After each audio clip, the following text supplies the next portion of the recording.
हम सबको इंतजार था कि 22 अप्रैल को पहलगाम में हुए आतंकी हमले का जवाब भारत सरकार अभी तक क्यों नहीं दे रही है। कश्मीर के पहलगाम में जब टूरिस्ट वैली में अपनी ट्रिप्स को एंजॉय कर रहे थे, उसी समय 4 टेररिस्ट आते हैं और ओपन फायर कर देते हैं। औरतों और मर्दों को अलग अलग कर दिया जाता है और फिर एक एक मेल को बुलाकर उनका धर्म पूछा जाता है। अगर मुस्लिम है तो छोड़ दिया और अगर हिंदू है तो तुरंत गोली मार दी।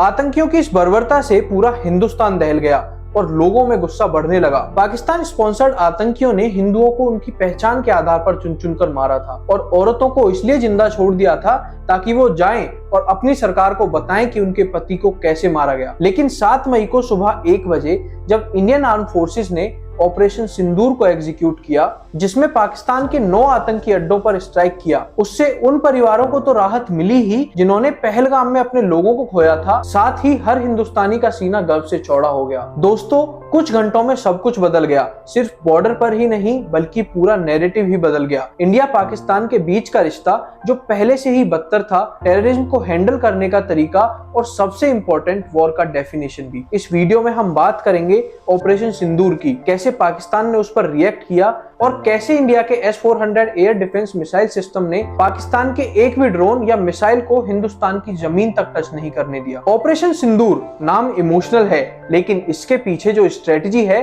वो पूरी दुनिया के लिए एक मैसेज है। पुलवामा का बदला मिला बालाकोट में 12 दिन बाद और पहलगाम का बदला सिर्फ 14 दिन में, और एक जगह नहीं बल्कि 9 जगहों पे। Yes, 9 targets and 9 missiles. इसे एंटी टेरर एक्शन कहा गया, जहां डायरेक्ट टेररिस्ट नहीं बल्कि टेररिज्म को फैसिलिटेट करने वाले लोग और उन जगहों को टारगेट किया गया था। पाकिस्तान कह रहा है कि सिविलियंस मर गए, लेकिन इंडिया ने क्लैरिफाई किया है कि हमने सिर्फ टेरर लॉन्च पैड्स को टारगेट किया था। ये ऑपरेशन काफी टारगेटेड और मेजर्ड था और नॉन एस्केलेटरी था, यानी पाकिस्तान इसको as a act of war नहीं ले सकता, क्योंकि इंडिया ने ना तो पाकिस्तानी आर्मी को टारगेट किया और ना ही किसी सिविलियन को। जब दुनिया सो रही थी तब भारत जाग रहा था। जब सुबह हुई तो पता चला कि मसूद अजहर का आधा खानदान उड़ चुका है।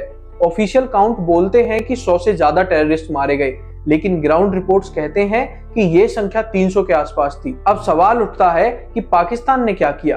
पाकिस्तान ने इसके लिए कैसे रिटेलिएट किया? क्या उन्होंने भी सिर्फ मिलिट्री टारगेट्स पर रिटेलिएट किया? नहीं, पाकिस्तान ने अपने नीचपन का सबूत दिया। इस अटैक के बाद पाकिस्तान बौखला गया और LOC के आसपास इंडिया के रीजन्स में सीज फायर का उल्लंघन करके सिविलियंस को टारगेट किया। उन्होंने सिविलियंस एरियाज जैसे स्कूल्स, गुरुद्वारास और पब्लिक प्लेसेस को टारगेट किया। कुपवाड़ा, उरी और राजौरी जैसे सेक्टर्स में भी बड़ी फायरिंग हुई। अमृतसर, जम्मू और चंडीगढ़ जैसे शहरों में मिसाइल और ड्रोन्स अटैक लॉन्च किए गए। ये पाकिस्तान के रिसेंट हिस्ट्री का सबसे बड़ा एरियल अटैक था, लेकिन भारत इसके लिए पहले से ही तैयार था। इंडिया ने जो एयर डिफेंस डिप्लॉय किया था उसने कमाल कर दिया।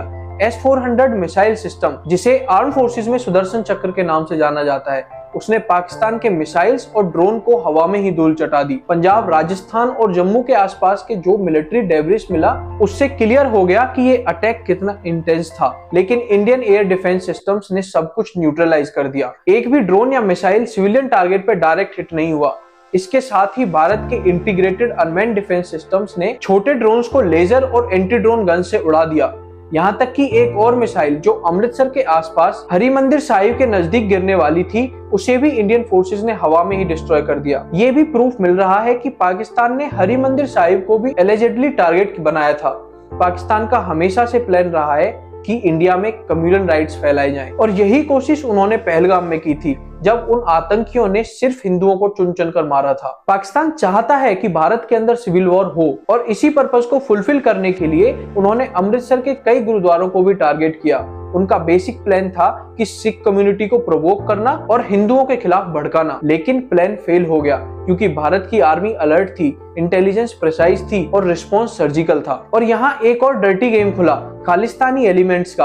अटैक से पहले ही कुछ खालिस्तानी लोग सोशल मीडिया पे ये बोल रहे थे कि इंडियन आर्मी हरिमंदिर साहिब को टारगेट करने वाली है। ये बात क्लियर बताती है कि या तो उन्हें पहले से ही पता था या फिर वो इस प्लान का हिस्सा थे। पाकिस्तान ने प्लान बनाया और अपने प्रॉक्सीज ये खालिस्तानी इन्फ्लुएंसर्स से एक नैरेटिव बिल्ड करवाया, लेकिन उनमें से एक आदमी ने अटैक से पहले ही सोशल मीडिया पर सब कुछ खोल दिया और प्लान वहीं फेल हो गया। और यहाँ जब पाकिस्तान के सारे प्लान्स फेल हो रहे हैं तो उनकी सरकार और उनका जनरल आसिम मुनीर दोनों बौखला रहे हैं।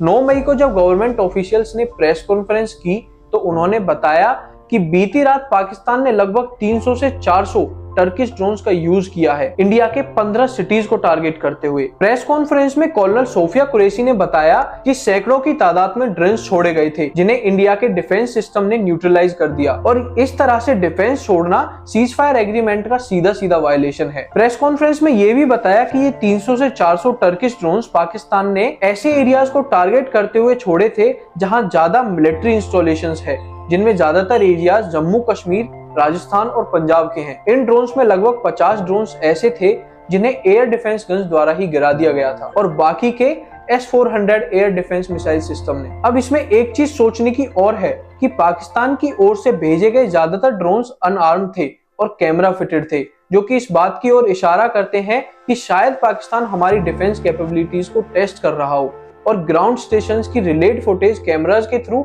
पाकिस्तान में भेज रहा हो। हालांकि रशिया द्वारा दिया गया S-400 डिफेंस सिस्टम इस पूरे वॉर में इंडिया के लिए सबसे ज्यादा कारगर साबित हुआ है। इसी डिफेंस सिस्टम की वजह से आज पाकिस्तान का एक भी ड्रोन हिंदुस्तान की जमीन को टच नहीं कर पाया है। ये डिफेंस सिस्टम रशिया ने बनाया था और 2018 में इंडिया ने रशिया के साथ 35,000 करोड़ की एक डील साइन की थी, जिसमें S-400 के 5 स्क्वाड्रन्स परचेज किए थे, जिसमें 3 एक्टिवली इंडिया में अभी वर्किंग है और 2026 तक इंडिया को मिल जाएंगे। S-400 missile system fighter jets, ballistic missiles और क्रूज मिसाइल्स जैसे 36 टारगेट्स को एक बार में एंगेज कर सकता है, जिसकी रेंज 600 किलोमीटर तक है। इंडियन डिफेंस मिनिस्ट्री ने बताया कि पाकिस्तानी मिलिट्री ने अवंतीपुरा, श्रीनगर, जम्मू, पठानकोट, अमृतसर, कपूरथला, जालंधर, लुधियाना, आदमपुर, भटिंडा, चंडीगढ़, नाल, फलोदी और राजस्थान के उत्तरलई और गुजरात के भुज जैसे लोकेशंस को टारगेट किया। इंडिया ने रिटेलिएशन में पाकिस्तान के एयर डिफेंस सिस्टम HQ-9 को तबाह कर दिया, जो कि उसे चाइना ने गिफ्ट किया था। भारत हमेशा से शांति चाहता था और इसीलिए आज तक पाकिस्तान की नीच हरकतों को सहता आया, लेकिन बात जब अपने देश के नागरिकों पर आएगी, अपने ही देश में सिविलियंस को टारगेट किया जाएगा, तो हम चुप नहीं बैठेंगे। पाकिस्तानी सरकार और जनरल मुनीर की इन नीच हरकतों की वजह से ही आज पाकिस्तान भूखे मरने की कगार पर है। उनकी पूरी इकोनॉमी खत्म हो चुकी है। आज दुनिया ने देख लिया कि भारत सिर्फ माफ करता है पर भूलता नहीं है। पहलगाम के खून का एक एक बूंद का हिसाब ऑपरेशन सिंदूर ने दिया। इस बार जवाब गोलियों से नहीं, स्ट्रेटेजी से भी मिला। इस बार सिर्फ टेररिस्ट नहीं बल्कि उनके पालने वालों को भी निशाना बनाया गया। शांति भारत की नीति है, लेकिन सुरक्षा भारत की जिम्मेदारी भी है। ऑपरेशन सिंदूर और भारत का रिटेलिएशन एक मैसेज है कि भारत चुप भी रहता है और जरूरत पड़े तो दुश्मन को घर में घुसकर उसे मार भी सकता है। जय हिंद, जय भारत।